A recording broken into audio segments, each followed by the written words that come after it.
Tonus è il miglior negozio di calzature moda comoda. Qui troverete il più vasto assortimento di calzature Fratelli Tomasi. Eleganza e comodità, perché camminare è vivere.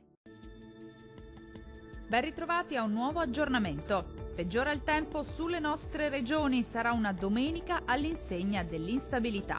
Nel dettaglio, sul Veneto isolati piovaschi al mattino, ma alternati a pause più soleggiate. Col passare delle ore piogge via via più diffuse un po' su tutti i settori, generalmente di debole intensità. Le temperature minime saranno comprese tra 9 e 12 gradi, valori massimi previsti in aumento tra 21 e 23 gradi.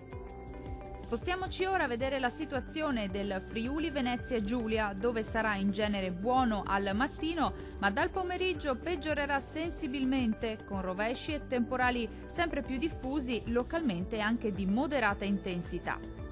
Vediamo le temperature, le minime saranno comprese tra 11 e 12 gradi, i valori massimi invece si attesteranno tra i 21 e i 23 gradi circa.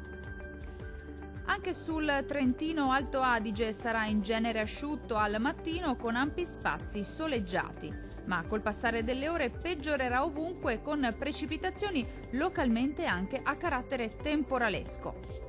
Le temperature minime saranno comprese tra 9 e 10 gradi, i valori massimi invece oscilleranno tra i 21 e i 23 gradi circa. Dal meteo di Antenna 3 per ora è tutto. Arrivederci al prossimo aggiornamento.